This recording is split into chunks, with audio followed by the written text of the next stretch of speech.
You're listening to Radio Free Asia. The following program is in Khmer.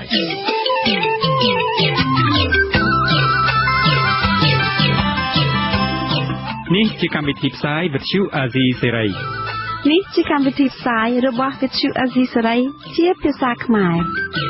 វិទ្យុអាស៊ីសេរីសូមស្វាគមន៍លោកអ្នកនាងទាំងអស់ពីរដ្ឋធានី Washington នៃសហរដ្ឋអាមេរិកខ្ញុំបាទសាមសែលសូមជម្រាបសួរលោកអ្នកនាងអ្នកស្ដាប់វិទ្យុអាស៊ីសេរីជាទីមេត្រីខ្ញុំបាទថាកិត្យាក៏សូមជម្រាបសួរលោកអ្នកនាងជាទីគោរពរាប់អានពីរាជធានីភ្នំពេញយើងខ្ញុំសូមជូនកម្មវិធីផ្សាយសម្រាប់យប់ថ្ងៃអាទិត្យ8កើតខែផល្គុនឆ្នាំវោកអត្តស័កពុទ្ធសករាជ2560ត្រូវនៅថ្ងៃទី5ខែមិនិនាគ្រិស្តសករាជ2017ជាដំបូងនេះសូមអញ្ជើញលោកអ្នកនាងស្ដាប់ព័ត៌មានប្រចាំថ្ងៃ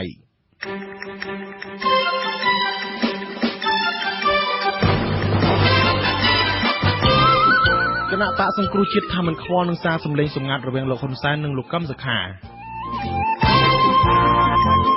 អង្គការសង្គមស៊ីវិលជាតិនិងអន្តរជាតិចំនួន78អំពាវនាវឲ្យអាជ្ញាធរកម្ពុជាដោះលែងសកម្មជនសិទ្ធិមនុស្សនិងបញ្ឈប់ការវាយប្រហារមិនត្រឹមត្រូវពលជបថាបកចំនួន12បានដាក់ពាក្យស្នើសុំចុះបញ្ជីបេក្ខជនសម្រាប់ចូលឈ្មោះបោះឆ្នោតក្រុមប្រឹក្សាឃុំសង្កាត់ក្រុមយុវជននៃសមាគមនិស្សិតបញ្ញវន្តខ្មែរនិងយុវជនមហានគរនិងសិស្សបណ្ឌិតកែមលីបន្តបេសកកម្ម100រាត្រីរបស់លោកបណ្ឌិតកែមលីរួមទាំងព័ត៌មានសំខាន់ៗមួយចំនួនទៀតលំដាប់តទៅនេះខ្ញុំបាទថាកិត្យាសូមជូនព័ត៌មានពិស្ដាលោកនាងជាទីមេត្រីមន្ត្រីគណៈបកសង្គ្រោះជាតិអះអាងថាគណៈបកមិនចាប់អារម្មណ៍នឹងការបែកធ្លាយសារសម្លេងសម្ងាត់រវាងលោកនាយករដ្ឋមន្ត្រីហ៊ុនសែននិងប្រធានគណៈបករបស់ខ្លួននោះទេការអះអាងនេះធ្វើឲ្យលោកហ៊ុនសែនបានផ្ដាំផ្ញើតាមរយៈសារព័ត៌មានជិតស្និទ្ធនឹងរដ្ឋាភិបាលមកកាន់អាស៊ីសេរីថាសម្លេងសម្ងាត់រវាងលោកនិងលោកកឹមសុខាគឺពិត 100% ហើយលោកក៏ហ៊ានបបួលលោកកឹមសុខាទៅស្បត់ដើម្បីបញ្ជាក់ការពិតដែរប្រសិនបើគណៈប្រធានគណៈបកប្រឆាំងថ្មីនេះមិនទទួលស្គាល់លោករេវីញូរីកា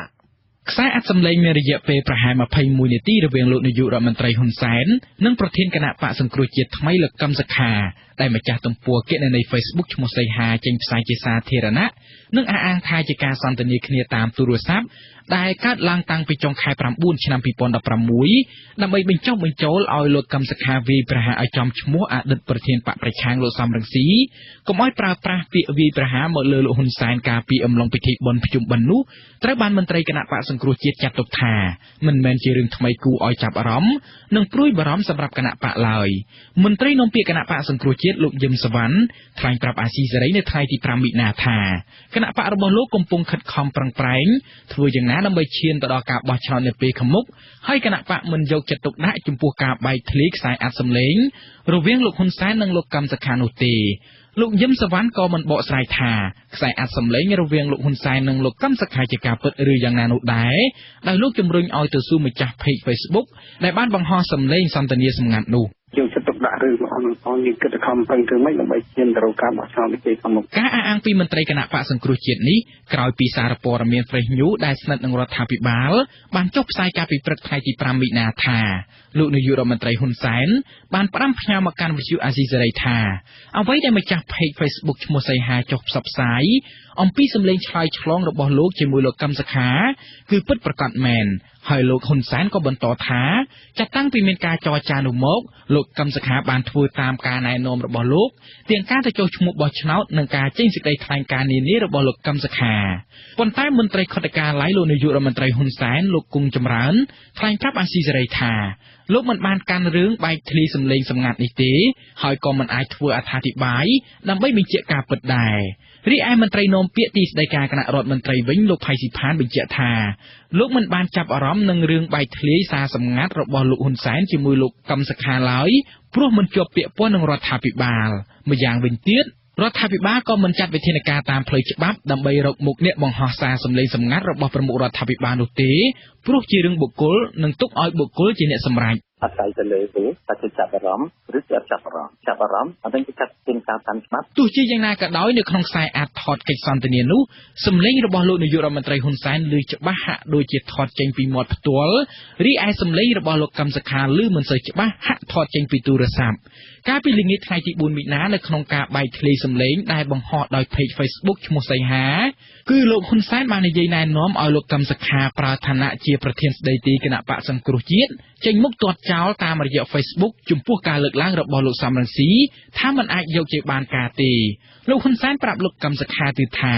លោកមិនអាចអត់ឱនឲ្យលោកសំរងស៊ីដែលប្រមាថធ្វើឲ្យប៉ះពាល់ប្រពន្ធនិងកូនរបស់លោកទៅជាប់ពាក់ព័ន្ធនឹងអតីតមេដឹកនាំវៀតណាមបាននោះដែរលោកហ៊ុនសែនក៏ធានាថាប្រសិនលោកកឹមសុខាធ្វើតាមអ្វីដែលលោកបានប្រាប់គឺលោកកឹមសុខាអាចឈប់ឃុំខ្លួនឯងនៅក្នុងបកនិងអាចចេញមកក្រៅដើម្បីទៅចុះឈ្មោះបោះឆ្នោតនិងទៅផ្ទះវិញបានធម្មតា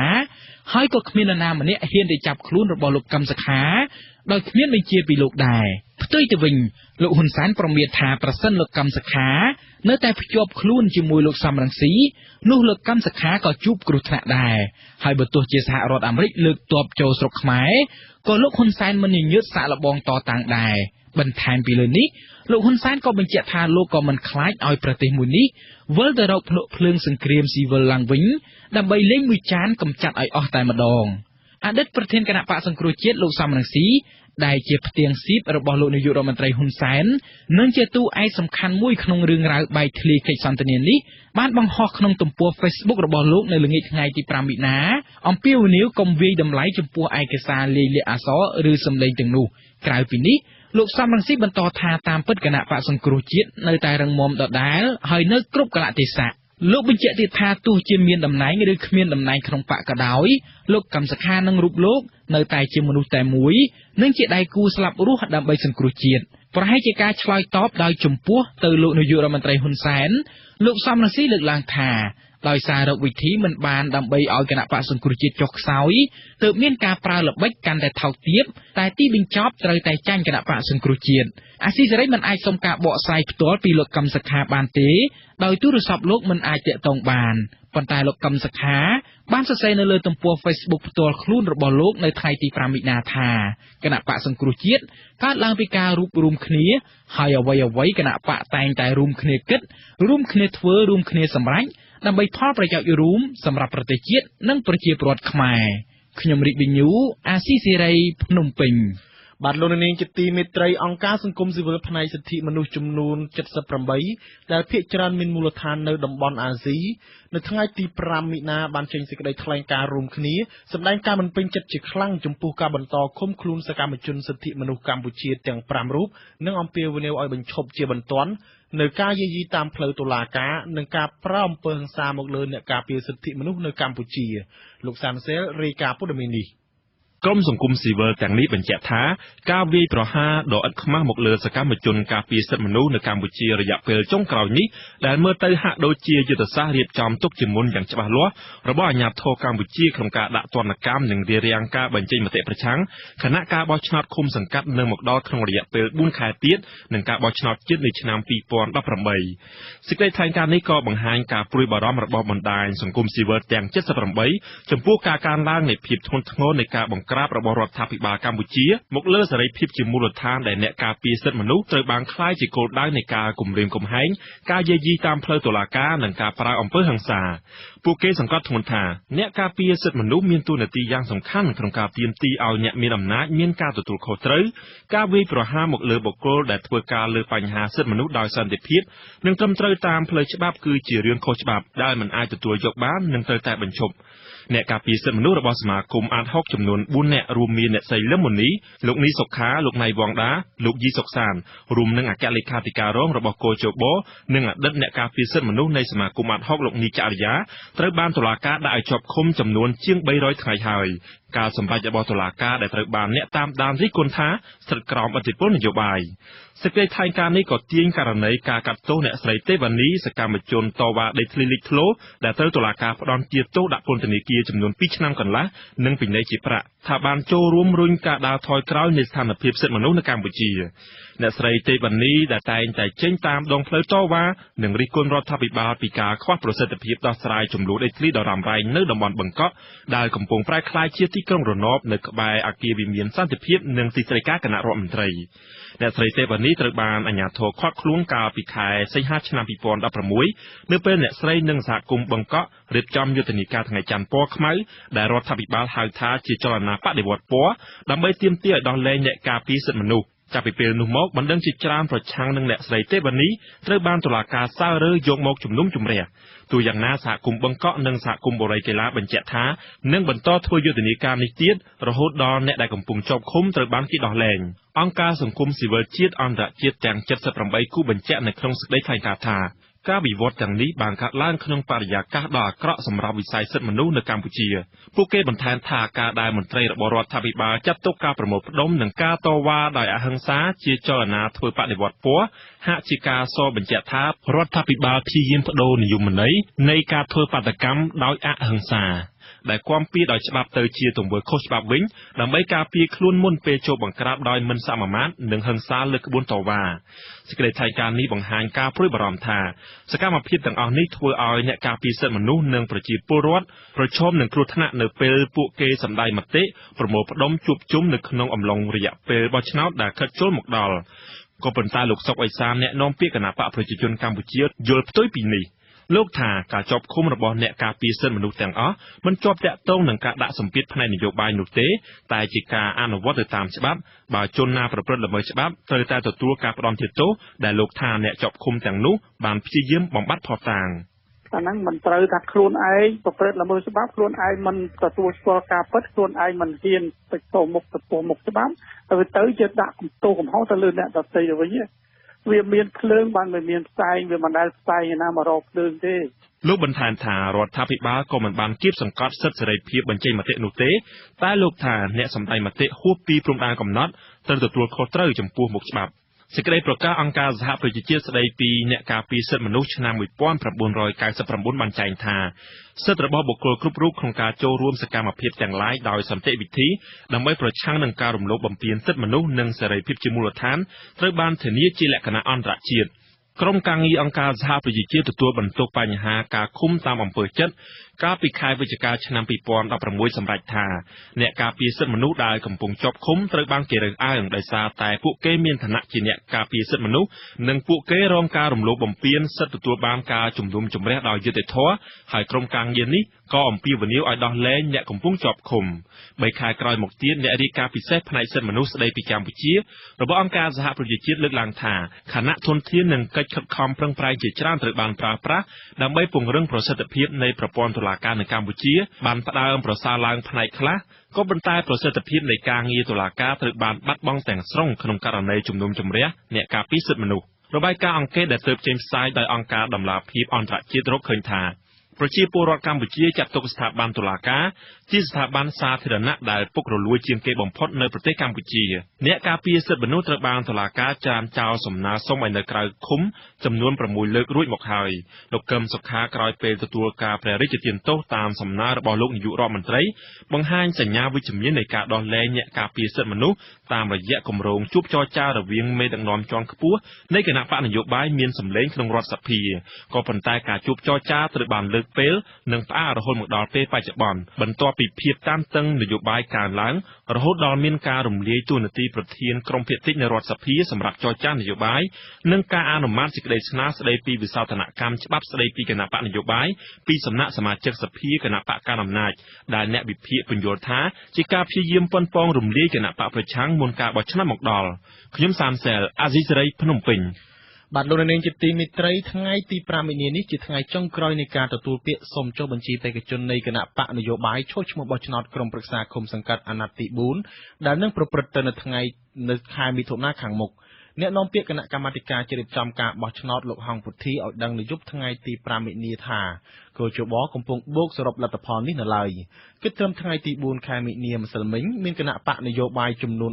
12បានដាក់ពាក្យទៅគណៈ កម្មការឃុំសង្កាត់រៀបចំការបោះឆ្នោតដើម្បីសុំចុះបញ្ជីបេក្ខជនរបស់ខ្លួនគណៈបកទាំង12នោះរួមមានគណៈបកប្រជាជនកម្ពុជាគណៈបកសង្គ្រោះជាតិគណៈបកហ៊ុនស៊ិនពេជ្រគណៈបកសម្ព័ន្ធដើម្បីប្រជាធិបតេយ្យគណៈបកសម្បុកឃុំសង្គមប្រជាធិបតេយ្យគណៈបកប្រជាធិបតេយ្យមូលដ្ឋានគណៈបកខ្មែររួបរวมជាតិគណៈបកសញ្ជាតិកម្ពុជាគណៈបកសាធារណរដ្ឋប្រជាធិបតេយ្យគណៈបកយុវជនកម្ពុជាគណៈបកអំណាចខ្មែរគណៈបកជនជាតិដើមប្រជាធិបតេយ្យកម្ពុជា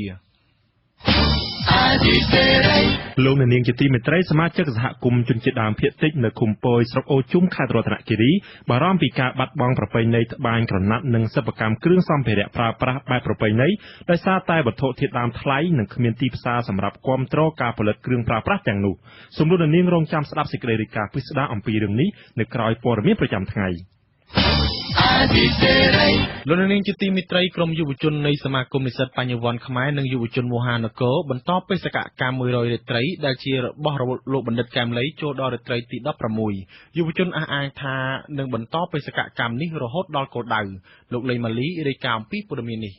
ក្រុមយុវជននៃសមាគមសម្ព័ន្ធនិស្សិតបញ្ញវន្តខ្មែររួមទាំងយុវជនមហានគរនាំគ្នាបន្តបេសកកម្ម100រាត្រីរបស់បណ្ឌិតកែមលីក្នុងការស្វែងរកព័ត៌មានអំពីជីវភាពរស់នៅប្រចាំថ្ងៃរបស់ពលរដ្ឋកម្ពុជា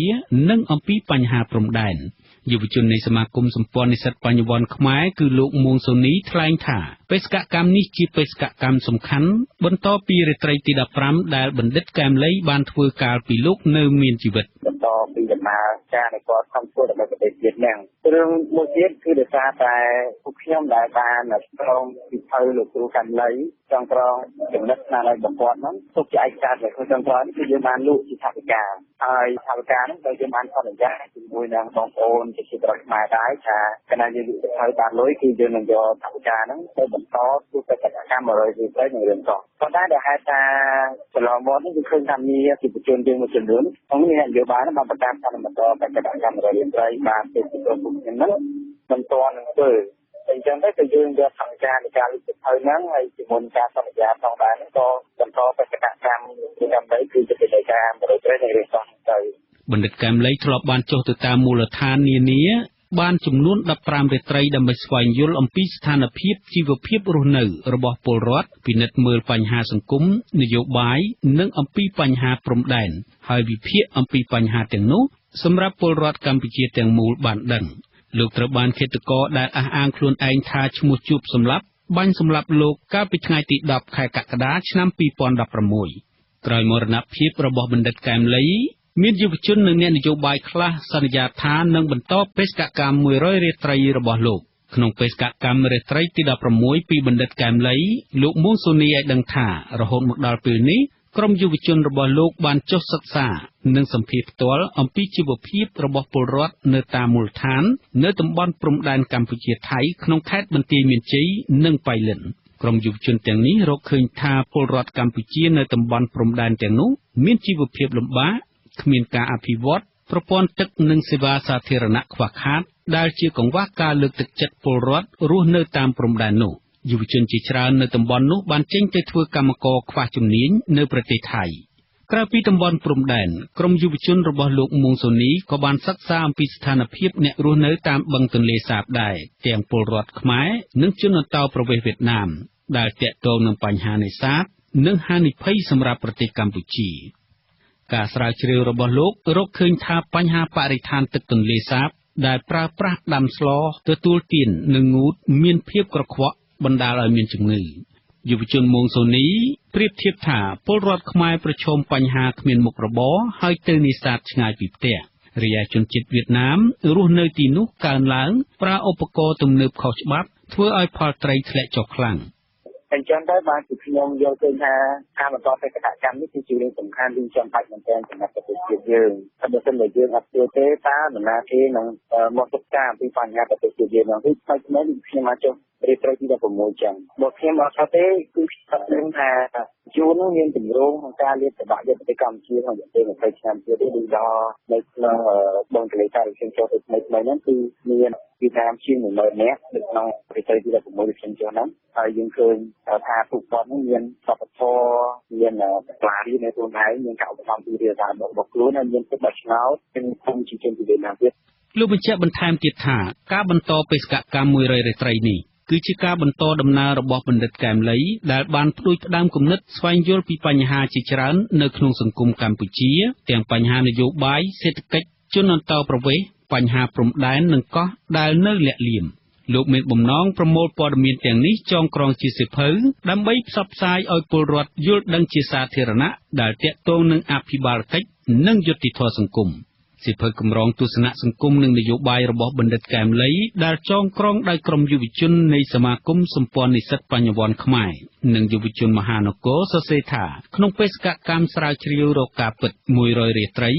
បណ្ឌិតកែមលីបានទៅស្នាក់នៅតាមផ្ទះអ្នកភូមិនៅតាមព្រំដែនវៀតណាមតាមកោះខ្លះក្នុងឈូងសមុទ្រថៃភូមិខ្មែរកម្ពុជាក្រោមនៅវៀតណាមខាងត្បូងនិងភូមិខ្មែរសូរិននៅប្រទេសថៃជាដើមខ្ញុំបាទលេងម៉ាលីអាស៊ីសេរីពីរាជធានីភ្នំពេញ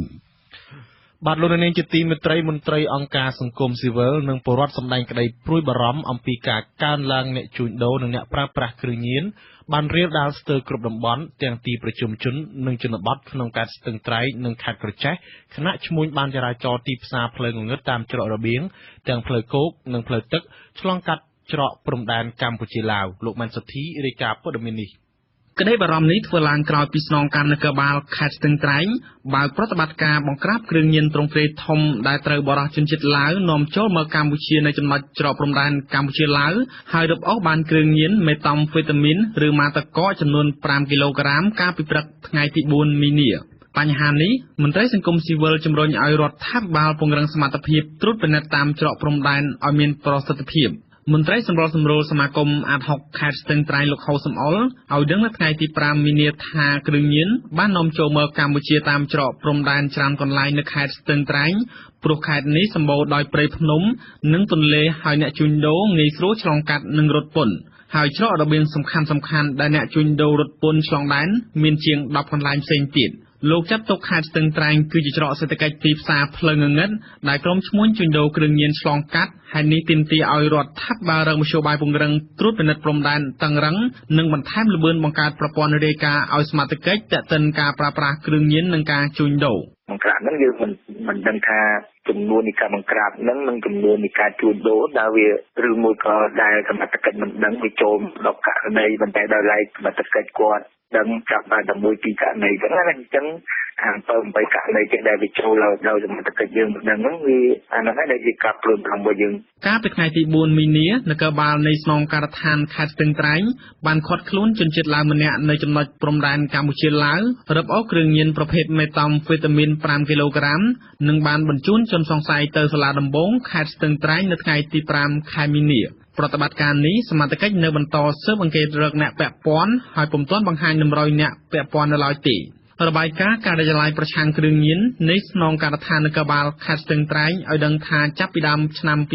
2017រហូតដល់ដើមខែមីនានេះនគរបាលបង្ក្រាបបទល្មើសគ្រឿងញៀនបាន17ករណីនិងឃាត់ខ្លួនជនសង្ស័យបញ្ជូនទៅតុលាការបាន17នាក់ស្នងការរងទទួលបន្ទុកបង្ក្រាបគ្រឿងញៀនលោកសាន់នីមុលថ្លែងបញ្ជាក់ថាអាជ្ញាធរកំពុងប្រឹងប្រែងអនុវត្តវិធានការ5យ៉ាងរួមមានវិធានការផ្សព្វផ្សាយជំរុញឲ្យពលរដ្ឋជ្រាបពីផលប៉ះពាល់និងគ្រោះថ្នាក់នៃគ្រឿងញៀនទី2វិធានការរដ្ឋបាលបង្គាប់ឲ្យផ្ទះសំណាក់សន្តាគារខារ៉ាអូខេនិងក្លឹបកម្សាន្តជាដើមត្រូវសហការជាមួយសមត្ថកិច្ចផ្ដល់ព័ត៌មានបញ្ហាគ្រឿងញៀនទី3ត្រូវរឹតបន្តឹងគ្រប់គ្រងមុខសញ្ញាអ្នកជួញដូរដើម្បីឈានដល់ការបង្ក្រាបឲ្យទាន់ពេលវេលាទី4ព្យាបាលនីតិសម្បទានិងទី5គឺសហប្រតិបត្តិការអន្តរជាតិឬហៅកាត់ថា BLO ត្រូវសហការជាមួយភាគីឡាវដើម្បីផ្ដល់ព័ត៌មានពីសកម្មភាពគ្រឿងញៀនឆ្លងដែនយើងសហការជាមួយ BLO ឡាវដើម្បីលើការផ្ដល់ព័ត៌មាននៅលើមុខសញ្ញាដែលគឺកម្មភាពយកគ្រឿងញៀនឆ្លងដែន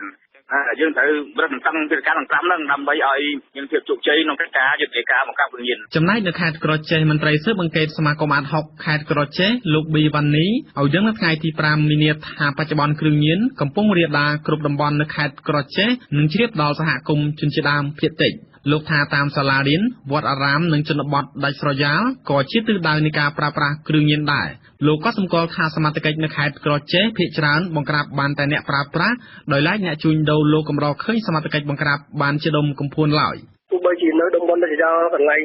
ជីវរស់នៅក៏មានស្នាមញៀនដែរហើយយើងឃើញថាគ្រឿងញៀនជាបញ្ហាធំសម្រាប់ប្រជាពលរដ្ឋខ្មែរដែលមិនដែលឲ្យមានបទល្មើសដូចជាលួចឆ្លត់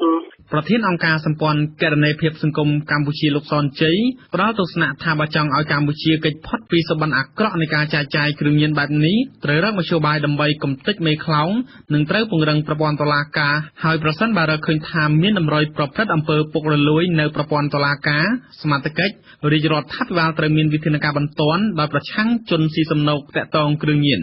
លោកមើលឃើញថាគ្រឿងញៀនគឺជាមូលហេតុនាំឲ្យមានវិបត្តិសង្គម3រួមមានបាត់បង់កម្លាំងពលកម្មផលិតបាត់បង់ស្មារតីប្រយោជន៍សេដ្ឋកិច្ចប៉ះពាល់សុខភាពរយៈពេលវែងជាពិសេសប៉ះពាល់ដល់ការរីកចម្រើនរបស់ស្ត្រីជាដើមតាមពិតដោយសារតែយើងមានចំណុចខ្វះខាតដូចជាគេហៅថាការរៀបចំការរួចផលិតទៅតាមព្រំដែនជាពិសេសដូចជាព្រំដែនគោកនិងព្រំដែនទឹកហ្នឹងក៏នៅមានបញ្ហាហើយមួយទៀតគេហៅថាអំពើពុករលួយនៅក្នុងប្រព័ន្ធច្បាប់លើការអនុវត្តច្បាប់ហ្នឹងក៏មានការប្រព្រឹត្តពុករលួយដែលនាំឲ្យគេហៅថានិកនភាពវាអាចកើតឡើងចំពោះឈ្មួញជួញដូរគ្រឿងញៀនតួលេខកាលពីឆ្នាំ2016របស់អាជ្ញាធរជាតិប្រយុទ្ធប្រឆាំងគ្រឿងញៀនឲ្យដឹងថាអ្នកកំពុងជាប់ឃុំឃាំងក្នុងពន្ធនាគារនៅទូទាំងប្រទេសមានប្រហែល 22,000 នាក់ចំនួននេះគឺមានជាង 40% ជាអ្នកជាប់ឃុំពាក់ព័ន្ធនឹងបទល្មើសគ្រឿងញៀនលើពីនេះអ្នកប្រើប្រាស់គ្រឿងញៀននៅទូទាំងប្រទេសនៅឆ្នាំ2016កើនឡើងជាង 2,000 នាក់បើធៀបនឹងឆ្នាំ2015របាយការណ៍ក្នុងឆ្នាំ2015របស់អង្គការខាណាបានបង្ហាញពីតួលេខបានប្រមាណរកឃើញថាប្រជាជនកម្ពុជាចំនួន 130,000 នាក់ប្រើប្រាស់គ្រឿងញៀនតាមរយៈការចាក់ស៊ីរាំងនឹងផ្ទាល់ក្នុងនោះអ្នករស់នៅរាជធានីភ្នំពេញប្រមាណ 1,300 នាក់ខ្ញុំម៉ែនសុធីអាស៊ីសេរីពីខេត្តស្ទឹងត្រែងបាទលោកនាងជាទីមេត្រីប្រជាពលរដ្ឋមានចំនួនដីធ្លីក្នុងខណ្ឌជ្រោយចង្វាក្រុងលើកគ្នាតវ៉ានៅខាងមុខសាលារដ្ឋាភិបាលភ្នំពេញនៅព្រឹកថ្ងៃទី6មិនិនាដើម្បីសុំដំណោះស្រាយដីធ្លីក្រោយពីសាលារដ្ឋាភិបាលភ្នំពេញបានយកដីរបស់ពួកគាត់ហើយបានផ្ដល់សិទ្ធិឲ្យក្រុមហ៊ុនឈ្មោះ OCIC ធ្វើការអភិវឌ្ឍបង្កើតជាទីក្រុងរណបអង្គការការងារពិសេសសិទ្ធិលំនៅឋានស្នើឲ្យភាគីពាក់ព័ន្ធទាំងអស់អង្គុយចូលតុចរចាស្វែងរកដំណោះស្រាយដោយសន្តិវិធីគម្រោងលើកគ្នាតវ៉ានេះបន្ទាប់ពីសាលារដ្ឋាភិបាលភ្នំពេញចេញសេចក្តីជូនដំណឹងថានឹងបែងចែកដីរបស់ពួកគាត់ជា3ផ្នែកដោយភាគីពលរដ្ឋជាម្ចាស់ដីទទួលបានដីត្រឹមតែ 10% រីឯក្រុមហ៊ុន OCIC ទទួលបាន 40% និងសាលាក្រុងទទួលបាន 50% តំណាងប្រជាពលរដ្ឋលោកជាសុផាថ្លែងថាការក្រុងលើកគ្នាតវ៉ានេះគឺដើម្បីប្រឆាំងនឹងសេចក្តីជូនដំណឹងរបស់សាលាក្រុងផងនិងសុំដំណោះស្រាយផងព្រោះពួកគាត់មិនពេញចិត្តចំពោះដំណោះស្រាយរបស់សាលាក្រុងនេះឡើយអញ្ចឹងយើងមិនទទួលយកបានទេរឿងដែល 10% យើងម្ចាស់ដីហើយទទួលស្គាល់ថាយើងជាម្ចាស់ដីយើងឲ្យយើង 10% យើងអីដែលអ្នកឯងមកបែងចែកសម្បត្តិទ្រព្យរបស់ខ្ញុំហើយយក 90% ខ្ញុំម្ចាស់ទ្រព្យហ្នឹងបានតែ 10% ហើយឯកសារទទួលស្គាល់ពួកខ្ញុំសិនតែម្ចាស់ដីទាំងអស់បាទអញ្ចឹងបានន័យថាច្បាប់ក៏ទទួលស្គាល់ពីសិទ្ធិកាន់កាប់អចលនទ្រព្យត្រឹមត្រូវរបស់ពួកខ្ញុំដែរបាទអញ្ចឹងបានខ្ញុំធ្វើការបដិសេធហើយរំពោឲ្យមានការចរចាគ្នាសាលាក្រុងឬក៏អាជ្ញាធរដែលមានសមត្ថកិច្ចដើម្បីធ្វើការជជែកវែងញែករកដំណោះស្រាយឲ្យមានតម្លាភាពទាំងអស់គ្នាពួកខ្ញុំមិនមែនថាមិនចូលរួមអភិវឌ្ឍទេតំណាងពលរដ្ឋរូបនេះបញ្ជាក់ថាអ្វីដែលពលរដ្ឋរងផលប៉ះពាល់ចង់បានគឺអំពាវនាវឲ្យសាលារដ្ឋាភិបាលភ្នំពេញដោះស្រាយមាន3ចំណុចគឺទី1ពលរដ្ឋជាម្ចាស់ដីចង់បានដីចំនួន 65% មកវិញហើយពួកគាត់សុខចិត្តចូលរួមបរិច្ចាគដីចំនួន 35% ឲ្យសាលាក្រុងដើម្បីយកទៅអភិវឌ្ឍទីក្រុងរណបទី2សាលាក្រុងត្រូវតែឆ្វៀលដីទុកឲ្យពលរដ្ឋប្រសិនបើការអភិវឌ្ឍធ្វើឲ្យប៉ះពាល់លំនៅឋានទី3ពលរដ្ឋសុខចិត្តលះបង់ដីទាំងស្រុងសម្រាប់ការអភិវឌ្ឍតែត្រូវគិតគូរតាមទីផ្សារនៃតម្លៃដីជាក់ស្ដែងឲ្យពួកគាត់អភិបាលរងសាលារដ្ឋាភិបាលភ្នំពេញលោកមានច័ន្ទយ៉ាដាមានប្រសាសន៍ថាការតវ៉ាគឺជាសិទ្ធិរបស់ពួកគាត់ក៏ប៉ុន្តែសាលារដ្ឋាភិបាលភ្នំពេញនៅតែរក្សាគោលការណ៍ដោះស្រាយដោយឲ្យពលរដ្ឋទទួលសំណង 10% នៃផ្ទៃដីដែលបានកាន់កាប់ដដែលដើម្បីយកដីតំបន់នោះធ្វើការអភិវឌ្ឍយើងបានធ្វើការជាមួយគាត់ច្រើនលើកច្រើនសារហើយក៏គាត់ប្រមាណដល់ចំណាស់ថាដីនៅតំបន់ហ្នឹងគឺរដ្ឋាភិបាលបង្កមិនឲ្យមានការទិញដោះដូរនៅកន្លែងហ្នឹងទេពីព្រោះកន្លែងហ្នឹងគឺជាកន្លែងតំបន់អភិវឌ្ឍបានការទៅដល់ជាគោលនយោបាយហ្នឹងក៏យើងមិនអាចគាត់ខាតប្រយោជន៍ដែរគឺថាក្នុងតម្លៃដី 10% ឬក៏តម្លៃដែលគាត់ទិញការវិដំបងកាន់កាប់ពេលដំបងហ្នឹងបាទលោកមានច័ន្ទយ៉ាដាបន្តថាពលរដ្ឋដែលអះអាងថាជាម្ចាស់ដីគួរតែមកធ្វើការដោះស្រាយជាមួយគណៈកម្មការដោះ ស្រ័យផលប៉ះពាល់ដោយមិនចាំបាច់ដើរតវ៉ាសុំដំណោះស្រាយនោះទេរីឯនាយកប្រតិបត្តិនៃអង្គការការងារពិសេសសិទ្ធិលំនៅឋានលោកសៀភិរមថ្លែងថាប្រសិនបើការដោះស្រាយនោះសម្រេចតែពីខាងអាជ្ញាធររដ្ឋឬក៏តែពីខាងក្រុមហ៊ុនចំណែកម្ចាស់ដីគ្មានសិទ្ធិសម្រេចអ្វីនោះគឺមិនអាចដោះស្រាយបានទេដូច្នេះវានឹងបណ្ដាលឲ្យមានការតវ៉ារ៉ាំរ៉ៃដូចនៅតំបន់បឹងកក់ដែរលោកបន្តថាភាគីពាក់ព័ន្ធទាំងអស់គួរតែជួបជជែកចរចាគ្នាដើម្បីរកចំណុចប្រសព្វណាមួយដើម្បីឲ្យភាគីទាំងអស់ឈ្នះទាំងអស់គ្នាវាត្រូវតែមានការជួបគ្នាហើយធ្វើការពិនិត្យទៅលើឯកសារជាក់ស្ដែងថាតើការទិញដូរហ្នឹងក្រោយអសន្និវត្តក្រោយសេចក្តីជូនដំណឹងរបស់សាលារាជធានីហ្នឹងនៅឆ្នាំណាមិនអញ្ចឹងយើងត្រូវតែមានការជជែកគ្នាដែរហើយវាមិនមែនជាកំហុសរបស់អ្នកទិញទេទាំងពិតវាត្រូវតែមានការទទួលខុសត្រូវពីអាជ្ញាធរថ្នាក់ក្រោមដែរបើមិនយើងដឹងថាកន្លែងហ្នឹងជាតំបន់ដែលត្រូវរដ្ឋយកទៅធ្វើការវិវត្តហើយហេតុអីបានជាអាជ្ញាធរគាត់អនុញ្ញាតធ្វើជាសាក្សីគាត់ងាយដឹងឮដើម្បីឲ្យគេទិញដូរបានពីព្រោះបើសិនជាអាជ្ញាធររួមចំណែកដែរអានឹងវាត្រូវតែគិតអំពីការទទួលខុសត្រូវរបស់អាជ្ញាធរថ្នាក់ក្រោមផងដែរបាទមិនមែនជាកំហុសរបស់អ្នកទិញតែមួយទេបាទទីក្រុងរណបជ្រោយចង្វាមានទីតាំងស្ថិតនៅខាងឆ្វេងស្ពានជ្រោយចង្វាគឺក្រុងចំណាយទឹកប្រាក់ប្រមាណ$1,600 លានសហរដ្ឋអាមេរិកលើទំហំដី387ហិកតាត្រូវបានអភិវឌ្ឍដោយក្រុមហ៊ុនវិនិយោគទុន OCIC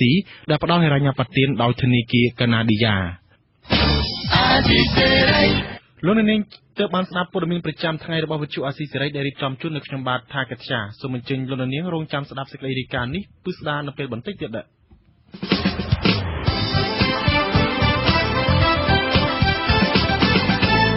លោកនាងកញ្ញាអ្នកស្ដាប់ជាទីមេត្រីនៅក្នុងកម្មវិធីផ្សាយជាបន្តទៅទៀតនេះលោកនាងនឹងបានស្ដាប់សេចក្តីរាយការណ៍មួយចំនួនស្ដីពីពលរដ្ឋស្រុកឈូកខេត្តកំពតស្នើឲ្យរដ្ឋាភិបាលដកហូតដីសម្បត្តិសេដ្ឋកិច្ចពីក្រុមហ៊ុនមួយទៀតដែលមិនគោរពកិច្ចសន្យា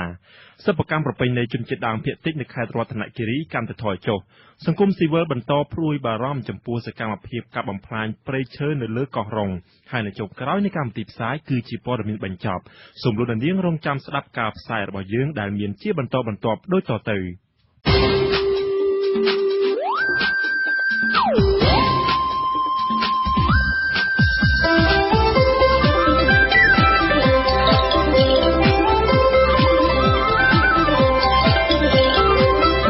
សេចក្តីរាយការណ៍ពិស្ដារ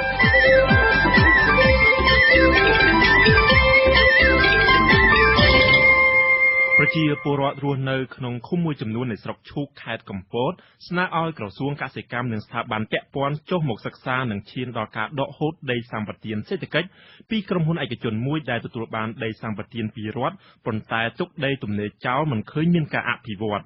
ក្រសួងកសិកម្មបញ្ជាក់ថាគណៈកម្មការអន្តរក្រសួងកំពុងចុះសិក្សានិងវិតម្លៃសកម្មភាពរបស់ក្រុមហ៊ុនដីសម្បត្តិសេដ្ឋកិច្ចទាំងអស់នៅទូទាំងប្រទេសហើយបើរកឃើញថាក្រុមហ៊ុនណាមិនអនុវត្តតាមកិច្ចសន្យាឬតាមច្បាប់ដែលបានចែងទេនោះពួកគេនឹងប្រឈមនឹងការដកហូតយកដីសម្បត្តិមកវិញ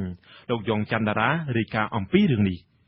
ប្រជាពលរដ្ឋរស់នៅឃុំចំនួន3នៃស្រុកឈូកខេត្តកំពតស្នើសុំឲ្យប្រមុខរដ្ឋាភិបាលនិងស្ថាប័នពាក់ព័ន្ធជួយអន្តរាគមន៍ដកហូតដីសម្បត្តិសេដ្ឋកិច្ចពីក្រុមហ៊ុនឯកជនមួយឈ្មោះក្រុមហ៊ុន First Biotech Agricultural Cambodia ដែលគ្រប់គ្រងដោយអ្នកស្រីច័ន្ទសុធាជាសមាជិកសភាពាណិជ្ជកម្មកម្ពុជាក្រុមពលរដ្ឋបញ្ជាក់ថាក្រុមហ៊ុនបានអនុវត្តផ្ទុយពីគោលការណ៍ច្បាប់និងកិច្ចសន្យាដូចជាកាប់ឈើក្នុងតំបន់ដីសម្បត្តិលក់អស់គ្មានសល់ទន្ទ្រានដីបន្ថែមរំលោភបំពានដីប្រជាពលរដ្ឋនិងដីសហគមន៍ព្រមទាំងដុតបំផ្លាញនិងឈូសផ្ទះរបស់ប្រជាពលរដ្ឋអស់ជិត100ខ្នងក្រៅពីនេះក្រុមហ៊ុនក៏បានឈូសបំផ្លាញផលដំណាំកសិកម្មរបស់ពលរដ្ឋអស់រាប់ពាន់ហិកតាហើយថែមទាំងដាក់កងត្រូលយកលុយពីប្រជាពលរដ្ឋដែលដឹកអស់ឬដឹកអនុផលកាត់តាមតំបន់ដីសម្បត្តិរបស់ក្រុមហ៊ុនទៀតផងជាពិសេសគឺក្រុមហ៊ុនបានទុកដីទំនេរចោលមិនធ្វើការអភិវឌ្ឍឬដាំដុះដំណាំអ្វីនោះឡើយចង់ឲ្យរដ្ឋាភិបាលដកដីនឹងចែកឲ្យប្រជាពលរដ្ឋវិញមកអ្នកអត់អ្នកមកមានដីនៅខ្វះអីពេញដីស្រុកខ្មែរពេញទាំងអស់ឃើញអ្នកអត់ដីឃើញពេកសប្ងៃដាក់កុងត្រូលយកលុយបងប្អូនខ្ញុំកាប់អស័យបយវល់អីរស់ស៊ីអត់បានទេគេទាលុយច្រើនណាស់ហើយចឹងបងប្អូនខ្ញុំក្រីក្រសំណាក់ស្រុកអស់ហើយគឺសំដុំពោឲ្យរដ្ឋាភិបាលជួយដោះស្រាយឲ្យដកដីពីក្រុមហ៊ុនទាំងអស់ហ្នឹងឲ្យពួកខ្ញុំវិញម្នាក់អ្នកណាក៏ចឹងដែរមិនចង់បានអីណាបុនស័កបុនអីចង់បានតែប៉ុណ្្នឹងទេចង់បានតែឲ្យបានប្លង់ដីគ្រប់គ្នាទាំងអស់មក ចឹងសំណូមពរខាងរាជរដ្ឋាភិបាលក្រសួងដែលពាក់ព័ន្ធនឹងសូមជួយជំរុញខាងផ្នែកសោយដីនឹងចុះវាស់វែងឲ្យចេញប្លង់រឹងឲ្យពួកយើងខ្ញុំដើម្បីឲ្យមានភាពកក់ក្ដៅឲ្យផងខ្ញុំផងក្រុមពលរដ្ឋបញ្ជាក់ថាក្រុមហ៊ុន First Biotech Agricultural Cambodia ឬដែលពួកគាត់និយមហៅថាក្រុមហ៊ុនច័ន្ទសុធាចាប់ផ្ដើមមានវត្តមាននៅក្នុងមូលដ្ឋានរបស់ពួកគាត់នៅឆ្នាំ2005ហើយផ្ដើមឈូសឆាយប៉ះពាល់ដីធ្លីនិងផ្ទះសម្បែងរបស់ពលរដ្ឋតាំងពីពេលនោះមកក្រុមពលរដ្ឋអះអាងថាសកម្មភាពរបស់ក្រុមហ៊ុនបានប៉ះពាល់ដល់ប្រជាពលរដ្ឋរាប់រយគ្រួសាររស់នៅក្នុងភូមិមួយចំនួននៃឃុំត្រពាំងភ្លាំងឃុំតាកែននិងឃុំតេជោអភិវឌ្ឍស្រុកឈូខេត្តកំពតអាស៊ីសេរីបានព្យាយាមតាក់ទងតំណាងក្រុមហ៊ុន First Biotech Agricultural Cambodia ជាច្រើនលើកដែរក៏ប៉ុន្តែមិនទទួលបានការឆ្លើយតបឡើយក្រុមហ៊ុន First Biotech Agricultural Cambodia បានចុះកិច្ចសន្យាជាមួយក្រសួងកសិកម្មរុក្ខាប្រមាញ់និងនេសាទកាលពីខែមេសាឆ្នាំ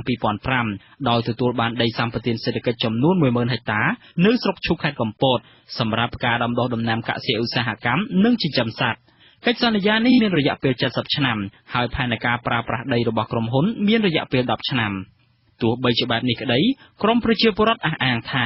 រយៈពេលជាង10ឆ្នាំមកនេះក្រុមហ៊ុនមិនមានធ្វើការអភិវឌ្ឍអ្វីនៅលើដីនោះទេហើយថ្មីនេះក្រុមហ៊ុនបានជួលដីបន្តទៅឲ្យក្រុមហ៊ុនចិនទៅវិញដើម្បីដាំដំណាំស្វាយចន្ទីយ៉ាងម៉េចក្រុមហ៊ុនអត់មានដាំអីផងឈូសចោលឃើញដាំតែពោតហមពោតសមានដាំស្អីវាប្រេងចោលបែអូវីមិនតិចប៉ុណ្ណឹងគាត់ក្រុមហ៊ុនដឹងក្រុមហ៊ុនមកធ្វើដើម្បីស្អីខ្ញុំអត់ដឹងដែរតែអញ្ចឹងបើនិយាយរួមក្រុមហ៊ុនហ្នឹងទៅចិននេះមកជួលដាំចន្ទីបានរៀងជាប់លាប់ពីមុនមកនឹងដាំស្អីទៅស្អីទេបើនិយាយទៅរកផលមិនឃើញទេតិចឲ្យឈូសព្រៃរួចចោលទុកចោលរាប់ឆ្នាំអញ្ចឹងទៅសមាជិកក្រុមជំនួយការនៃលេខាធិការដ្ឋានដីសម្បត្តិសេដ្ឋកិច្ចលោកសៀរ៉ាបញ្ជាក់ថាក្រុមហ៊ុនដែលទទួលបានដីសម្បត្តិសេដ្ឋកិច្ចពីរដ្ឋមិនអាចផ្ទេរឬជួលដីទាំងនោះទៅឲ្យក្រុមហ៊ុនដទៃឡើយប៉ុន្តែអាចស្វែងរកដៃគូអភិវឌ្ឍន៍ដើម្បីទ្រទ្រង់សកម្មភាពវិនិយោគកុំឲ្យខ្សែធន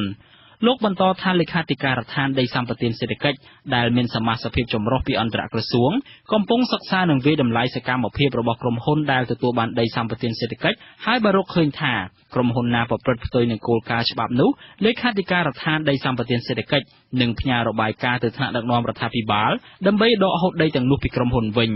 តែទៅលើរបាយការណ៍របស់គណៈកម្មការអន្តរជាតិដែលទៅនាំមកដល់ប្រាក់បញ្ឈិនដែលប្រតិរយៈពេលតាមបណ្ដាក្រុមហ៊ុននីមួយៗនោះបើសិនជាក្រុមហ៊ុននីមួយៗមិនបានអនុវត្តទេអានេះមានរបាយការណ៍មួយផ្សេងទៀតអំពីលទ្ធផលនៃការដកហូតហ្នឹងហើយក្រុមហ៊ុន First Biotech Agricultural Cambodia គឺជាក្រុមហ៊ុនទី2ហើយបន្ទាប់ពីក្រុមហ៊ុន World Tristar Entertainment ដែលប្រជាពលរដ្ឋនៅស្រុកឈូខេត្តកំពតចោទថាទទួលបានដីសម្បត្តិសេដ្ឋកិច្ចពីរដ្ឋាភិបាលចំនួនរាប់ពាន់ហិកតា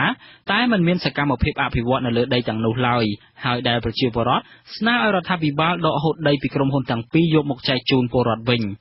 មន្ត្រីអង្គការជាន់ខ្ពស់ផ្នែកសិទ្ធិដីធ្លីនិងធនធានធម្មជាតិនៃសមាគមសិទ្ធិមនុស្សអាត60លោកប៉ែនប៊ុនណាដែលតាមដានករណីនេះបញ្ជាក់ថាដីភាគច្រើនដែលក្រុមហ៊ុនទទួលបានត្រូវទុកទំនេរចោលដោយគ្មានការអភិវឌ្ឍលោកស្នើឲ្យស្ថាប័នពាក់ព័ន្ធរបស់រដ្ឋចុះស៊ើបអង្កេតករណីនេះដោយយកចិត្តទុកដាក់ដើម្បីរកដំណោះស្រាយជូនពលរដ្ឋលោកថាប្រជាពលរដ្ឋជាច្រើនគ្រួសារនៅតំបន់នោះខ្វះដីបង្កបង្កើនផលដូច្នេះរដ្ឋាភិបាលគួរតែគិតគូរដកហូតដីទាំងនោះមកវិញដើម្បីផ្ដល់ជាដីសម្បត្តិសង្គមគិច្ចជូនប្រជាពលរដ្ឋវិញអ្វីដែលជាការសំខាន់នោះគឺបើសិនជាមិនគោរពទៅតាមកិច្ចសន្យារវាងក្រុមហ៊ុនមួយរដ្ឋទេក្រុមហ៊ុនត្រូវតែលុបចោលទុកឲ្យអ្នកដែលមានលទ្ធភាពឬមួយក៏ទុកជាសម្បត្តិសង្គមគិច្ចនឹងផ្ដល់ឲ្យប្រជាពលរដ្ឋយើងក្រីក្រហើយណាមួយក៏យើងត្រូវតែបំបត្តិចោលនៅរបាយការណ៍ភូមិមិនបង្ហាញការពិតវាគ្រោះថ្នាក់សម្រាប់ប្រទេសជាតិច្បាប់ភូមិបាលឆ្នាំ2001ត្រង់មាត្រា62ចែងថារាល់សម្បត្តិដីសម្រាប់ដំណាំឧស្សាហកម្មត្រូវចាប់ផ្ដើមធ្វើអាជីវកម្មក្នុងរយៈពេល12ខែបន្ទាប់ពីការផ្ដល់សម្បត្តិបើមិនដូច្នេះទេនឹងត្រូវទុកជាមោឃៈចំណែកប្រកាសអន្តរក្រសួងរបស់ក្រសួងកសិកម្មនិងក្រសួងបរិស្ថានវិញបញ្ជាក់ថាក្រសួងកសិកម្មឬក្រសួងបរិស្ថាននឹងធ្វើការណែនាំដល់ក្រុមហ៊ុនវិនិយោគដែលមិនបានបំពេញកាតព្វកិច្ចរបស់ខ្លួនដោយមានចែងក្នុងកិច្ចសន្យាឬគោលការណ៍បច្ចេកទេសនិងច្បាប់នានាក្នុងករណីដែលក្រុមហ៊ុននៅតែមិនអនុវត្តតាមទៀតនោះក្រសួងកសិកម្មឬក្រសួងបរិស្ថាននឹងលើកសំណើទៅរាជរដ្ឋាភិបាលដើម្បីលុបចោលគម្រោងវិនិយោគអភិវឌ្ឍន៍នោះខ្ញុំយ៉ងច័ន្ទតារាអាស៊ីសេរីរាយការណ៍ពីខេត្តកំពត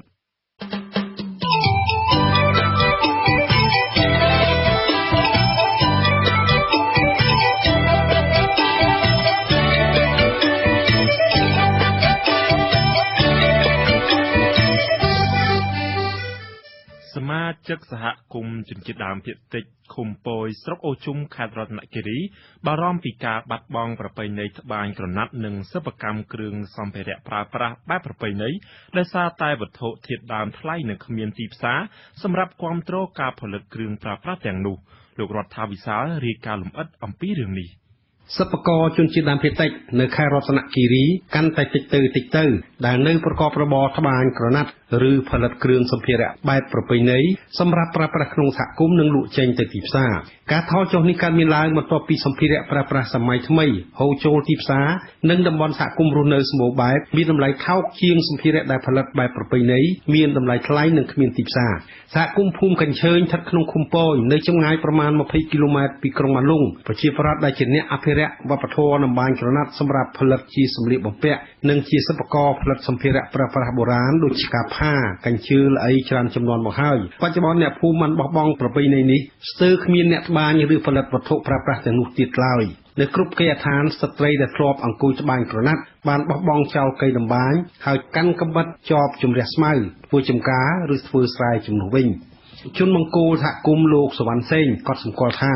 កាលពីមុនឆ្នាំ2010អ្នកភូមិភាគច្រើនស្ត្រីនិងបរិសុទ្ធវ័យកណ្ដាលស្ទើរគ្រប់គ្រួសារនាំគ្នាត្បាញសម្ពុតក្រមាភួយឬផលិតកប្បាឃ្លោកកញ្ជើអីសម្រាប់ប្រើប្រាស់ប្រចាំគ្រួសារឬលក់ចេញទៅឲ្យអ្នកទេសចរតែមកទស្សនាតំបន់សហគមន៍រស់នៅលើសពីនោះទៀតចាស់ទុំក្នុងភូមិរក្សាវប្បធម៌តម្បាញនិងសិប្បកម្មធ្វើសម្ភារៈបុរាណដើម្បីរក្សាប្រពៃណីនិងអត្តសញ្ញាណជនជាតិដើមភាគតិចនៅគង់វង្សលោកថាការថយចុះនៃការអភិរក្សសិប្បកម្មបុរាណរបស់សហគមន៍គឺជាសញ្ញាបញ្ជាក់ថាវប្បធម៌ជនជាតិដើមភាគតិចកាន់តែធ្លាក់ចុះមុខរបរនឹងដើម្បីសម្រាប់ចំណូលក្នុងក្រុមគ្រួសារជួយកូនចៅទៅរៀនឬក៏ទិញថ្នាំអីទៅអញ្ចឹងគ្រាន់តែដោះស្រាយក្នុងក្រុមគ្រួសារហ្នឹងពីទៀតឲ្យមានសមគ្គីភាពក្នុងការងារអភិវឌ្ឍហើយនឹងដើម្បីបន្តជាតម្បាញជំនឿដើមភាគតិចសមាជិកសហគមន៍ភូមិចំនួន4ទៀតក្នុងឃុំពយក៏ប្រឈមទៅនឹងបញ្ហាបោះបង់មុខរបរត្បាញនិងផលិតគ្រឿងសម្ភារៈប្រពៃណីនេះដូចគ្នា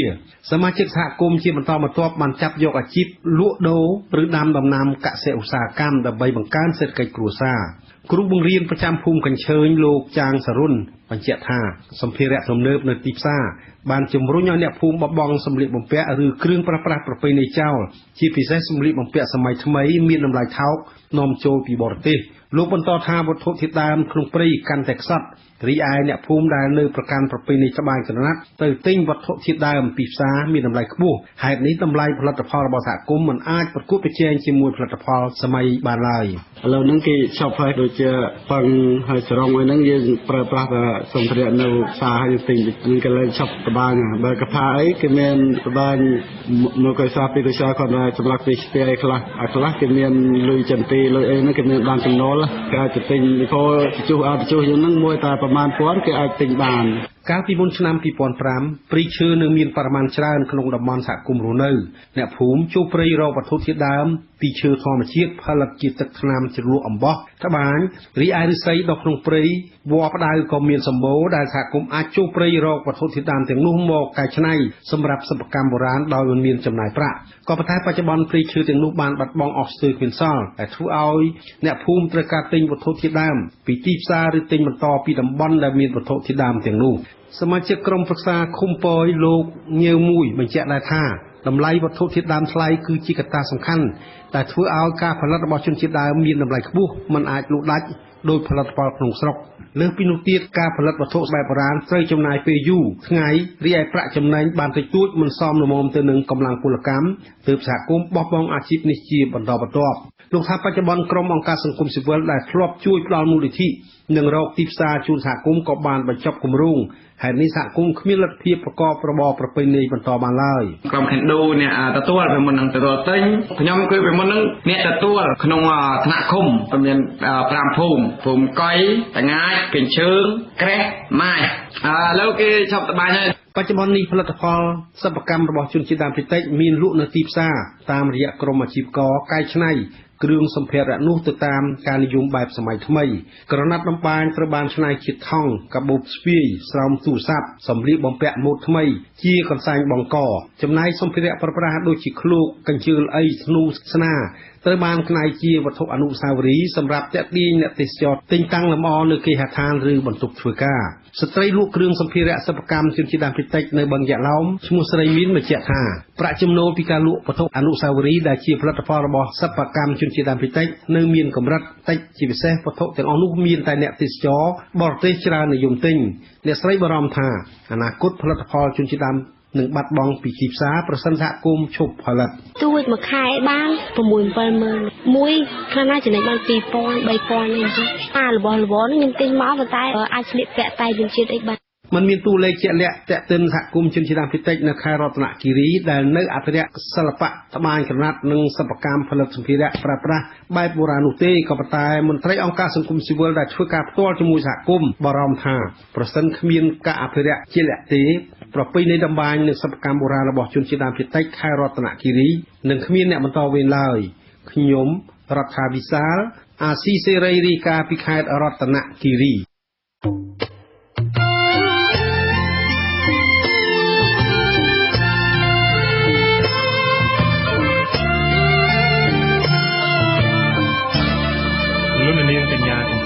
ការផ្សាយរបស់អាស៊ីសេរីពីខេត្តព្រះសីហនុអ្នកខ្លំមើលការអភិវឌ្ឍសង្គមបារម្ភខ្លាចព្រៃឈើនៅលើកោះរ៉ុងត្រូវឈ្មួញនឹងមន្ត្រីមានអំណាចទន្ទ្រានកាន់កាប់ធ្វើកម្មសិទ្ធិដោយសាររដ្ឋបាលខេត្តនេះហាក់គ្មានលទ្ធភាពទប់ស្កាត់នាយកអន្តរវិស័យសាលាខេត្តព្រះសីហនុប្រមានថាអ្នកជាប់ពាក់ព័ន្ធបទល្មើសលួចកាប់បំផ្លាញព្រៃឈើដែលរដ្ឋាភិបាលត្រៀមបំរុងដាក់ជាវិធានជាតិកោះរ៉ុងនឹងត្រូវផ្តន្ទាទោសពីសង្កាត់កោះរ៉ុងខេត្តព្រះសីហនុលោកដែននាយុទ្ធជារាយការណ៍ព័ត៌មាននេះមន្ត្រីសង្គមស៊ីវិលនិងភ្ញៀវទេសចរបារម្ភខ្លាចព្រៃឈើធម្មជាតិមានសភនភាពស្រស់បំព្រងនៅលើកោះរ៉ុងត្រូវរលាយហិនហោចដោយសារមានបុគ្គលមួយចំនួនបន្តជួលកម្មករចូលទៅកាប់ព្រៃដុតរៀនយកដីធ្វើកម្មសិទ្ធិឯកជនអ្នកសម្របសម្រួលសមាគមអាត6ប្រចាំខេត្តព្រះសីហនុអ្នកស្រីជាតិសុធារីឲ្យអាស៊ីសេរីដឹងនៅថ្ងៃទី28ខែកុម្ភៈថាអ្នកស្រីខ្លាចព្រៃឈើមានដើមធំនៅលើកោះរ៉ុងត្រូវបំផ្លាញដោយនឹងដីគម្របព្រៃឈើបៃតងឆ្នាំ2002ដែលរដ្ឋាភិបាលដាក់ឲ្យរដ្ឋបាលខេត្តនេះថែរក្សាមានទីតាំងនៅចុងឆ្នេរអូត្រេសឬតំបន់ពោយបៃជៅប៉ុន្តែបែរជាត្រូវគេកាប់ព្រៃរៀនដីធ្វើកម្មសិទ្ធិរលាយហិនហោចគ្មានសល់អ្នកស្រីសង្កេតឃើញថាការបំផ្លាញព្រៃឈើនៅលើកោះរ៉ុងរាល់ថ្ងៃនេះគឺមានទំហំធំធេងដោយគ្របដណ្ដប់4ភូមិនៅលើសង្កាត់កោះរ៉ុងបន្ទាប់ពីមន្ត្រីជំនាញក្រសួងរៀបចំដែនដីនគររូបនីយកម្មនិងសំណង់និងស្ថាប័នពាក់ព័ន្ធចុះវាស់កំណត់ក្បាលដីជូនប្រជាពលរដ្ឋរស់នៅលើកោះរ៉ុងកាលពីពេលថ្មីនេះអ្នកស្រីសុធារីបន្ថែមថារដ្ឋបាលខេត្តព្រះសីហនុគួរបង្កើនសកម្មភាពយកចិត្តទុកដាក់ថែរក្សាការពារព្រៃឈើនៅលើកោះរ៉ុងឲ្យបានគង់វង្សព្រោះបើតំបន់នេះអស់ព្រៃអាចនាំឲ្យប៉ះពាល់ដល់កំណើនភ្ញៀវទេសចរចូលមកទស្សនាខេត្តនេះនាថ្ងៃអនាគតជាពុំខានជាងនេះទៀតអ្នកស្រីក៏ស្នើដល់អភិបាលខេត្តព្រះសីហនុលោកយុនមីនពិសេសរដ្ឋាភិបាលគួរបញ្ជូនមន្ត្រីស្ថាប័នជំនាញពាក់ព័ន្ធមានកម្លាំងនគរបាលកម្លាំងកងរាជអាវុធហត្ថនិងមន្ត្រីបរិស្ថានជាដើមឲ្យបានច្រើនអ្នកចុះប្រចាំការជាអចិន្ត្រៃយ៍នៅលើកោះរ៉ុងទើបអាចទប់ស្កាត់សកម្មភាពបទល្មើសកាប់ព្រៃនៅលើកោះរ៉ុងមានលទ្ធផលល្អមន្ត្រីសង្គមស៊ីវិលនិងភ្ញៀវទេសចរមួយចំនួនបង្ហាញទស្សនៈប្រហាក់ប្រហែលគ្នាថាការប្រើរណាយន្តឬម៉ាស៊ីនត្រង់សនើដើម្បីផ្ដួលរំលំដើមឈើធំនៅតាមតំបន់ខ្លះនៅលើកោះរ៉ុងដែលទីតាំងខ្លះនៅជាប់ច្រមុះចៅសង្កាត់កោះរ៉ុងលោកអួងនិតនិងមន្ត្រីមន្ទីរពាក់ព័ន្ធប្រចាំការនៅលើសង្កាត់កោះរ៉ុងប៉ុន្មានខែមកនេះទំនងជាអាចមានការខុបខិតជាលក្ខណៈប្រព័ន្ធរវាងអ្នកនៅពីក្រោយសកម្មភាពកាប់រានដីព្រៃឬឈ្មួញជាមួយមន្ត្រីជំនាញនៅតាមស្ថាប័នពាក់ព័ន្ធមួយចំនួនក្រោមអាវ៉ាតរដ្ឋបាលខេត្តព្រះសីហនុនិងអាជ្ញាធរមូលដ្ឋានសង្កាត់កោះរ៉ុងជាធ្នូចែកផលប្រយោជន៍ឲ្យគ្នាទៅវិញទៅមកអាជ្ញាធរដែនដីក៏លោកធ្លាប់បាននិយាយជាសាធារណៈដែរថាតំបន់កោះរ៉ុងដែលមានភ្ញៀវទេសចរទៅចូលកម្សាន្តលេងហ្នឹងគឺដោយសារតែវាមានព្រៃតែឥឡូវហ្នឹងព្រៃហ្នឹងត្រូវបានអ្នកដែលអះអាងថាជាដីរបស់គាត់ហ្នឹងបានធ្វើការកាប់រានដើម្បីប្រែក្លាយទៅជាផ្ទះសំណាក់ទៅជាអីចឹងទៅចឹងទួថាតើភ្ញៀវទេសចរដែលគាត់ចង់មកកម្សាន្តនៅកោះរ៉ុងគាត់ធ្វើដំណើរមកទៀតអត់អ្នកឃ្លាំមើលការអភិវឌ្ឍសង្គមអ្នកស្រីជាតិសុធារីបានស្នើដល់លោកនាយរដ្ឋមន្ត្រីហ៊ុនសែនជួយចេញប័ណ្ណបញ្ជាក្តៅទៅដល់ឈ្មួញមានទ្រព្យនិងមន្ត្រីមានតួនាទីខ្ពស់មួយចំនួនកំពុងបម្រើការងារនៅក្រោមអាវ៉ាតរដ្ឋបាលខេត្តព្រះសីហនុនិងមន្ត្រីជាន់ខ្ពស់ថ្នាក់ជាតិខ្លះដែលមានជាប់ពាក់ព័ន្ធសកម្មភាពកាប់ព្រៃឈើនៅលើកោះរ៉ុងដើម្បីរក្សាព្រៃឈើឲ្យបានគង់វង្សសម្រាប់ទាក់ទាញកំណើនភ្ញៀវទេសចរ សំណូមពរសូមឲ្យអ្នកតាចុះពិនិត្យឲ្យមានវិធានការដាក់ពិន័យអីចឹងទៅហើយសំខាន់រដ្ឋបាលសូមយ៉ាងនេះនៅពេលដែលគាត់វាស់វែងដីនោះគាត់គួរតែបន្តត្រួតពិនិត្យតទៀតចង់និយាយចឹងឥឡូវយើងឃើញតាំងពីការវាស់វែងរហូតដល់ឥឡូវយើងមិនដឹងថាជាលទ្ធផលយ៉ាងម៉េចឡើយទៅសិនជាកន្លែងហ្នឹងត្រូវតែផ្អាកមិនឲ្យមានការកាន់កាប់ទេត្រូវតែមានការដាក់គោលដាក់ផ្លាកbằngផ្លាកសញ្ញាឆ្នាំចឹងទៅហើយប្រកាសផ្សាយជាសាធារណៈឲ្យមានការចូលរួមពីប្រជាប្រដ្ឋក្នុងតំបន់ហ្នឹងដើម្បីជួយការពារថែរក្សាផងដែរតំណាងឲ្យក្រុមហ៊ុន Royal Group មានលោកគិតមេងជាអគ្គនាយកហើយដែលក្រុមហ៊ុននេះទទួលបានដីសម្បទានសេដ្ឋកិច្ចពីរដ្ឋាភិបាលសម្រាប់វិនិយោគអភិវឌ្ឍវិស័យទេសចរណ៍និងកំពុងសង់សណ្ឋាគារប្រណិតលំដាប់ផ្កាយ5មានទីតាំងនៅភូមិសុកសានសង្កាត់កោះរងលោកឈុនប៊ុនថាក៏ព្រួយបារម្ភខ្លាចបាត់បង់ព្រៃធម្មជាតិនៅលើកោះរងនេះដែរលោកព្រួយបារម្ភនៅពេលព្រៃឈើនៅលើកោះរងត្រូវបំផ្លាញរលាយហិនហោចភ្ញៀវទេសចរពិសេសភ្ញៀវអន្តរជាតិនឹងលែងចាប់អារម្មណ៍ហើយឈប់ចូលមកកំសាន្តនៅលើកោះរងនាថ្ងៃអនាគតនាយកទីចាត់ការអន្តរវិស័យសាលាខេត្តព្រះសីហនុលោកនួនប៊ុនថុលដែលទៅប្រចាំការមើលការងារនៅលើកោះរងបានឲ្យអាស៊ីសេរីដឹងតាមទូរស័ព្ទនៅថ្ងៃទី28ខែកុម្ភៈថាមន្ត្រីជំនាញពាក់ព័ន្ធក្រមអាវ៉ាតរដ្ឋបាលខេត្តបានបន្តចុះល្បាតនៅតាមតំបន់គោលដៅដែលសង្ស័យមានសកម្មភាពកាប់ព្រៃឈើនៅលើកោះរងជាប្រចាំថ្ងៃលោកឲ្យដឹងថាបច្ចុប្បន្នអាជ្ញាធរកំពុងស្រាវជ្រាវរកអ្នកនៅពីក្រោយបទល្មើសលួចកាប់ព្រៃនៅលើកោះរងដើម្បីឈានដល់កសាងសំណុំរឿងបញ្ជូនទៅកាន់តុលាការផ្ដន្ទាទោសតាមច្បាប់ខ្ញុំសូមជំរាបថាកាប់ដល់ទៅយើងកំពុងតែទប់ស្កាត់ឥឡូវនេះយើងទប់ស្កាត់ខ្លាំងមែនតើឥឡូវគឺយើងឈានដល់កំពុងវែងរំមុខអ្នកដែលម្ចាស់ដីដែលលក់ហើយត្រូវបានម្ចាស់ចុងក្រោយគេនឹងកាប់ឥឡូវយើងកំពុងស្រាវជ្រាវគឺទីតាំងហ្នឹងគឺគាត់កាប់មិនន័យថាព្រៃបោះមែនតែគាត់ក៏អត់គួរកាប់ចឹងទេឥឡូវយើងកំពុងតែស្រាវជ្រាវតែដល់ឡែកដីហ្នឹងទៀតគឺអត់បានវាស់វែងទៀតមិនបានក្រុមការងារណាវាស់វែងមានន័យថាដីនេះគឺអត់វាស់ហ្មងណាហើយគាត់កាប់ចំណែកលោកយុនមានអភិបាលខេត្តព្រះសីហនុធ្លាប់បានអំពាវនាវដល់ប្រតិបត្តិការទេសចរពិសេសប្រជាពលរដ្ឋមានលំនៅឋាននៅលើកោះរងឲ្យចូលរួមសហការជាមួយរដ្ឋបាលខេត្តនេះដើម្បីរួមគ្នាថែរក្សាការពារព្រៃឈើនៅលើកោះរងឲ្យបានគង់វង្សទាំងអស់គ្នាទោះដីធ្លីដែលមានដុះព្រៃឈើទាំងនោះស្ថិតក្នុងចំណែកក្បាលដីដែលរដ្ឋាភិបាលឬមន្ត្រីជំនាញបានចុះវាស់កាត់ជ្រៀលឈានដល់ផ្ដាល់ប្លង់កម្មសិទ្ធិប្រើប្រាស់ស្របច្បាប់បែបណាក្តីលោកបញ្យល់ថាព្រៃឈើនៅលើកោះរងជាសក្តានុពលដ៏សំខាន់សម្រាប់ទាក់ទាញភ្ញៀវទេសចរចម្រុះជាតិសាសន៍ឲ្យចូលមកទស្សនាតំបន់កោះប៉ុន្តែបើព្រៃឈើត្រូវរលាយហិនហោចភ្ញៀវទេសចរនឹងលែងចាប់អារម្មណ៍ចូលទៅកម្សាន្តតាមកោះទៀតទេលោកយុនមានបញ្ជាក់ថានៅថ្ងៃខាងមុខប្រសិនបើប្រជាពលរដ្ឋឬប្រតិបត្តិការទេសចរត្រូវការកាប់ដើមឈើដែលដុះនៅលើចំណែកក្បាលដីរៀងៗខ្លួនសម្រាប់ធ្វើការអភិវឌ្ឍអ្វីមួយគឺស្នើឲ្យប្រជាពលរដ្ឋត្រូវជូនដំណឹងឬសុំការអនុញ្ញាតពីអាជ្ញាធរស្ថាប័នពាក់ព័ន្ធជាមុនបើមិនដូច្នេះទេនឹងប្រឈមមុខច្បាប់ធ្ងន់ធ្ងរយើងបើយើងខែព្រៃឈើអនុបានទាំងបរិស្ថានបានទាំងចំណេញសេដ្ឋកិច្ចយើងបងប្អូនថាសូមបងប្អូនអរគ្នាដែលមានការពាក់ព័ន្ធនៅទីនោះគឺត្រូវរួមគ្នាការពារព្រៃឈើហើយបើសិនជាចាំបាច់កាប់ចាំបាច់អភិវឌ្ឍទីនោះត្រូវមានការគ្រប់ច្បាប់របស់អាជ្ញាធរទូជាបែបនេះក្តីអ្នកឃ្លាំមើលការអភិវឌ្ឍសង្គមអ្នកស្រីជាតិសុធារីរិះគន់ថាកន្លងមករដ្ឋបាលខេត្តព្រះសីហនុពិសេសមន្ត្រីរដ្ឋបាលព្រៃឈើតែងបានដាក់ពាក្យបណ្ដឹងប្តឹងពលរដ្ឋក្រីក្រដែលចូលទៅកាប់រានដីព្រៃដើម្បីធ្វើជំរកនិងរានដីកសិកម្មលើដីព្រៃសាធារណៈរបស់រដ្ឋបន្តិចបន្តួចបញ្ជូនទៅកាន់តុលាការហើយត្រូវបានតុលាការផ្តន្ទាទោសពលរដ្ឋមានជីវភាពក្រីក្រមួយចំនួនដាក់ពន្ធនាគារប៉ុន្តែសម្រាប់មន្ត្រីមានអំណាចនិងឈ្មួញមានទ្រព្យដែលបានជួលកម្មករឲ្យចូលទៅកាប់រានដីគម្របព្រៃឈើឆ្នាំ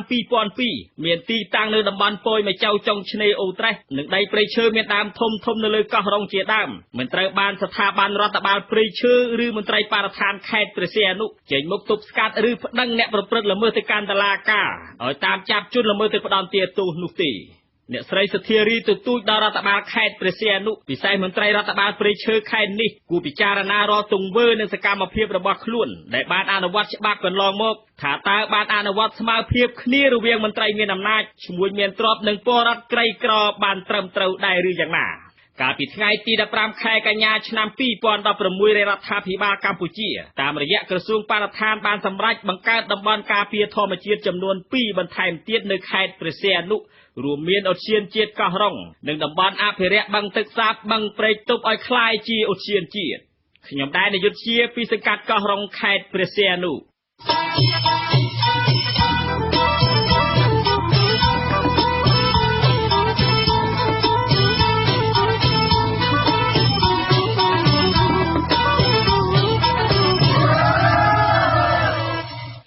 បាទ ជាបន្តទៅនេះខ្ញុំបាទថាកត្យាសូមជូនព័ត៌មានបញ្ចប់មន្ត្រី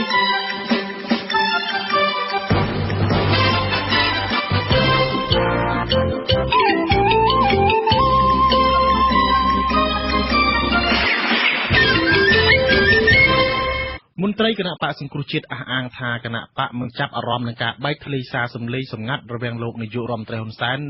និងប្រធានគណៈបករបស់ខ្លួននោះទេការអះអាងនេះធ្វើឲ្យលោកហ៊ុនសែនបានផ្ដាំផ្ញើតាមរយៈសារព័ត៌មានជិតស្និទ្ធនឹងរដ្ឋាភិបាលមកកាន់អាស៊ីសេរីថាសម្លេងសម្ងាត់រវាងលោកកឹមសុខានិងរូបលោកនោះគឺជាការពិត 100% ហើយលោកក៏ហ៊ានបបួលលោកកឹមសុខាទៅស្បត់ដើម្បីបញ្ជាក់ការពិតដែរប្រសិនបើប្រធានបកប្រឆាំងថ្មីនេះមិនទទួលស្គាល់អង្គការសង្គមស៊ីវិលផ្នែកសិទ្ធិមនុស្សចំនួន78ដែលភាគច្រើនមានមូលដ្ឋាននៅតំបន់អាស៊ីនៅថ្ងៃទី5ខែមីនាចេញសេចក្តីថ្លែងការណ៍រួមគ្នាសម្ដែងការមិនពេញចិត្តជាខ្លាំងចំពោះការបន្តឃុំខ្លួនសកម្មជនសិទ្ធិមនុស្សកម្ពុជាទាំង5រូបនិងអំពាវនាវឲ្យបញ្ឈប់ជាបន្ទាន់នូវការយាយីតាមផ្លូវតុលាការនិងការប្រើហិង្សាមកលើអ្នកការពារសិទ្ធិមនុស្សនៅកម្ពុជាថ្ងៃទី5មិនិនានេះជាថ្ងៃចុងក្រោយនៃការទទួលពាក្យសុំចុះបញ្ជីបេក្ខជននៃគណៈបកនយោបាយចូលឈ្មោះបោះឆ្នោតក្រុមប្រឹក្សាឃុំសង្កាត់អាណត្តិទី4ដែលនឹងប្រព្រឹត្តទៅនៅខែមិថុនាខាងមុខអ្នកនាំពាក្យគណៈកម្មាធិការជ្រៀបចំការបោះឆ្នោតលោកហងពុទ្ធីឲ្យដឹងនៅយប់ថ្ងៃទី5មិនិនាថាកោជបកំពុងបូកសរុបលទ្ធផលនេះនៅឡើយ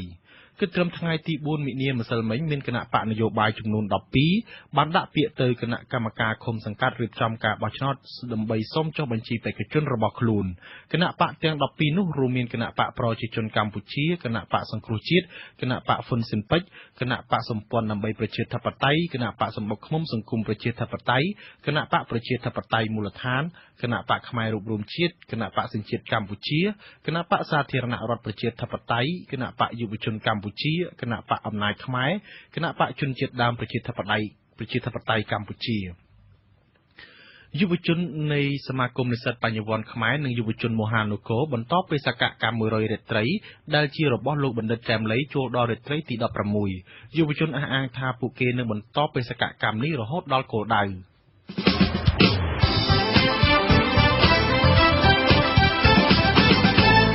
លោកអ្នកនាងកញ្ញាអ្នកស្ដាប់ជាទីមេត្រីលោកអ្នកនាងទើបបានស្ដាប់ការផ្សាយរបស់ Visual Asia សេរីការផ្សាយរបស់យើងសម្រាប់រាត្រីនេះចាប់ត្រឹមតែប៉ុណ្ណេះ